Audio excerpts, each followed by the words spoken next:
నేను నిన్నగాక మొన్న ఒక వీడియో చూసాను. నేను యాక్చువల్గా నిన్న కానీ మొన్న కానీ చూపిద్దాం అనుకున్నాను. నేను ఆ వీడియో ఏంటిదో అనేది మీకు చూపించి దాని గురించి మాట్లాడదామని అనిపించింది నాకు. కానీ ఆ రోజు ఏమైందంటే ఇక రైతుల కాల్స్ కంటిన్యూగా రావడము, రుణమాఫీ మీదనే ఇట్లా రకరకాల ఇబ్బందులు పడ్డము, ఇవన్నీ చూసిన తర్వాత నేను కాల్స్ తీసుకోవడానికి ప్రియారిటీ ఇచ్చి ఆయన గురించి మాట్లాడలేదు. కానీ ఏంటిదంటే ఆ వీడియో ఏందో చూపిస్తాను, నేను చూపించినాక మాట్లాడతా. ఒక్కసారి చూడుర్రి. ఇగో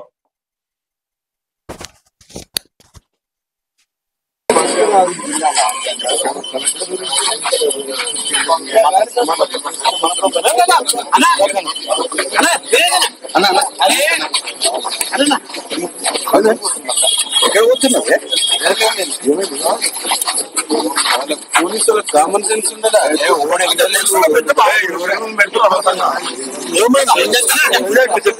ఇగో ఈయన ఎవరంటే ఎమ్మెల్యే వేముల వీరేశం, నకరికల్ ఎమ్మెల్యే, ఒక దళిత బిడ్డ. ఆయన ఎన్నో ఉద్యమాలు చేసి ప్రజల పక్షాన కొట్లాడి ఇలా ఒక ఎమ్మెల్యే స్థాయికి ఎదిగి పేదల నాయకుడు అని పేరు తెచ్చుకున్నాడు నకరికల్లా. అట్లాంటి నాయకుడికి జరిగిన అవమానం, ఏం అవమానం తెలుసా? ఇది యాక్చువల్గా ఇదేమి పెద్ద కార్యక్రమం కాదు, పెద్ద గొప్ప విషయమేం కాదు. కేంద్రం నుంచి ఏదో మంత్రులు వస్తలేరు, కేంద్రం నుంచి ఏదో ప్రధానమంత్రి రాలేడు. మన రాష్ట్రంలో ఉన్నటువంటి మన ఇద్దరు మంత్రులు, ఆ పొంగులేటి శ్రీనివాసరెడ్డి, అట్లే ఈయన ఇంకొక ఆయన కోమటిరెడ్డి, మరి లేకపోతే ఉత్తమ్ కుమార్ రెడ్డి అనుకుంటా. ఈ ఇద్దరు మంత్రులు వస్తే వాళ్ళని రిసీవ్ చేసుకోవడానికి హెలికాప్టర్ దగ్గరికి వెళ్ళాలి, హెలిప్యాడ్ కాడికి. ఎవరెవరు వెళ్తారు? అధికారులు, ఎమ్మెల్యేలు వెళ్తారు. సో ఆ ఎమ్మెల్యే వెళ్ళి కనీసం వాళ్ళని రిసీవ్ చేసుకోవడానికి కూడా అర్హత లేదన్నట్టుగా అక్కడ పోలీస్ అధికారులు ఆయన గుర్తించకపోవడం. నేనేమంటా ఉన్నా, అసలు పోలీస్ అధికారులు తెలిసి ఉద్యోగాలు చేస్తుర్రా, తెలియక ఉద్యోగాలు చేస్తుర్రా? అసలు మినిమం సెన్స్ అది. ఆయన అన్నది కరెక్ట్, అది వేముల వీరేశం అన్నది 100% కరెక్టే.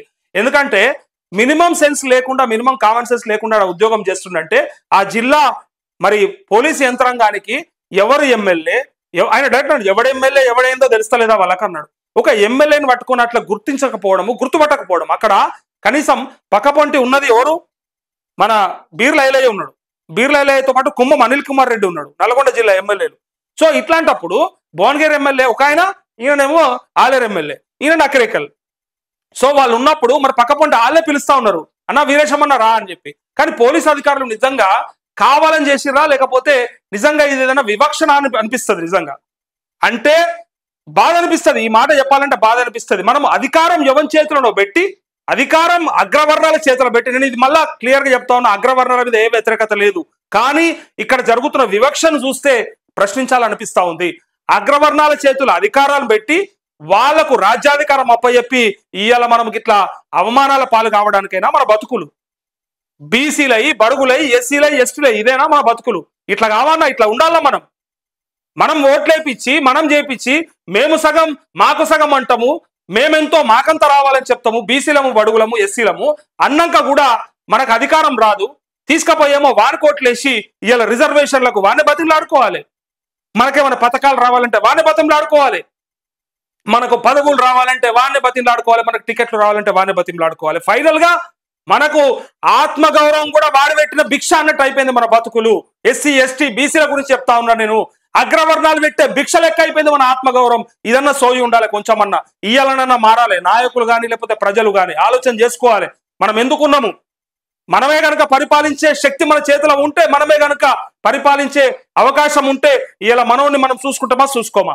అది విడిచిపెట్టిరు వాళ్ళు, వాళ్ళని వాళ్ళు చూసుకుంటున్నారు, మనల్ని విడిచిపెట్టిరు. మనం తీసుకుపోయి వాళ్ళ చేతిలో పెట్టి ఇలా మనం వాళ్ళని దేహి అని అడుక్కునే పరిస్థితికి వచ్చినాం. ఇలా ఈ ఎమ్మెల్యే ఏం తప్పు చేసిండా? ఎమ్మెల్యేని గుర్తుపట్టనంత అధికారి ఎవడే? అసలు తలకాయ ఉందా ఆయనకి అసలు ఏమన్నా? ఇది అనాలంటే బాధ అనిపిస్తే కానీ తిక్కలేస్తుంది అసలు అది చూస్తే. ఒక ఎమ్మెల్యేని గుర్తుపట్టకపోవడం ఏందా? ఆయన కాన్స్టిట్యూషన్ లా, ఈ ప్రజాస్వామ్యంలా ఎన్నుకోబడ్డటువంటి ప్రజాప్రతినిధి, ఒక నియోజకవర్గానికి బాస్. నకిరేకల్ నియోజకవర్గ ప్రజలకు జరిగిన అవమానంగానే భావిస్తా ఉన్నా. ఆయన కష్టపడి పోరాటాలు చేసి ఈ స్థాయికి వచ్చి, గతంలో కూడా ఎమ్మెల్యే, గతంలో కూడా అంటే అప్పుడు ప్రభుత్వంలో ఉన్నాడు, ఇప్పుడు ప్రభుత్వంలో ఉన్నాడు. అట్లాంటి ఆయనకే విలువ లేదు, దిక్కు దివానం లేదు. ఇక ప్రతిపక్ష నాయకులకు, ప్రతిపక్ష ఎమ్మెల్యేలకి పోలీసులు ఏమాత్రం గౌరవం ఇస్తారా? ఏం విలువిస్తారు? ఏం గుర్తిస్తారు? అసలు చూడండి ఇక ఎంత బాధ అనిపిస్తుంది. ఆయన ఎంత నారాజు అయిపోయింది, ఒక చిన్న పిల్లగాని లెక్క.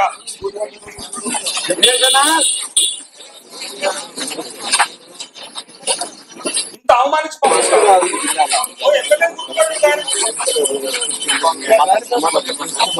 ఎమ్మెల్యేని గుర్తుపడతలేదు.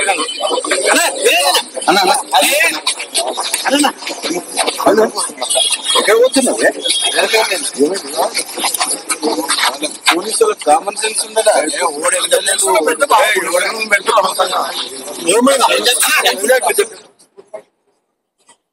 నేనేమంట అంటే డ్రెస్సింగ్ మీ లెక్క వేసుకోవాలనా? అంటే మీరు వేసుకున్నట్టు పెద్ద పెద్ద షేర్వానీలు అట్లాంటి ఏమన్నా డ్రెస్సులు వేసుకొని తిరగాలనా? మరి ఏంది చెప్పాలి, మరి అదన్నీ చెప్పాలి. అంటే ఒక సామాన్యుల లెక్క కనిపిస్తే తప్ప ఎట్లుంటారా బీసీలు బడుగులు ఎట్లుంటారు? గట్లు ఉండకపోతే అంటే మనిషిని చూస్తే అంటే మీరు మనిషిని చూసి అంచనా వేస్తారా ఆయన పెద్ద నాయకుడా కాదా అని? హోదాను చూసి కాదా, ఆయనకున్న ఎమ్మెల్యే పదవిని చూసి కాదా? ప్రోటోకాల్లో రాసి ఉంటుంది. అధికారులు ఏం చేస్తారా? ఏ గుడిగాడిద పనులు తోముతున్నారు? ఆయన గింత అవమానం అవసరమా? నేను మొన్ననే మాట్లాడదాం అనుకుంటా, ఇది లేట్ అయింది, టూ లేట్ యాక్చువల్గా, ఇది 2 days అయిపోయింది. అయినప్పటికీ నాకు ఈ రైతుల నుంచి వస్తున్న కాల్స్ వల్ల అది డిలే అయింది తప్ప ఇంకొకటి కాదు. అయితే ఇది ఆయన ఒక్కడికి జరిగినటువంటి అవమానం కాదు, ఎంటైర్ నకిరేకల్ నియోజకవర్గ ప్రజలకు జరిగింది. దాంతోపాటు రాష్ట్రంలో ఉన్నటువంటి బీసీలకు కానీ బడుగు బలహీన వర్గాలకు కానీ ఎస్సీ ఎస్టీలకు కానీ జరిగినటువంటి అవమానం ఇది. అట్లా చెయ్యకూడదు. అధికార పార్టీలో ఉన్నటువంటి ఎమ్మెల్యేకే ఇట్లాంటి పరిస్థితి ఉంటే మరి ఏంది పరిస్థితి? అంటే ఎవరి చేతిలో మనం అధికారం పెట్టి మనం ఇలా ఏం అడుక్కుంటున్నాం అనేది కనిపిస్తా ఉంది. కనీసం ఆత్మగౌరవం కూడా లేనటువంటి పరిస్థితిలో ఉన్నాం. మనం ప్రశ్నించుకోవాలి, మనం ఆలోచించుకోవాలి. రేపు ఓటేసేటప్పుడు ఏంది అసలు మనం చేస్తున్నది ఏంది, మనం జరుగుతున్నది ఏంది, మనకు ఎందుకు ఇట్లా అవమానాలు కావాలనేది ఒకసారి ఆలోచించుకోవాలి. దాని తర్వాత మనలో మార్పు రావాలి. రానంత వరకు ఇక ఊడిగం చేసుకుంటా వాడిచ్చే వీడిచ్చే టికెట్లకు ఆశపడి ఆ పార్టీలలో ఉండు మరి అవసరమా అనేది కూడా ప్రశ్నించుకోవాలి.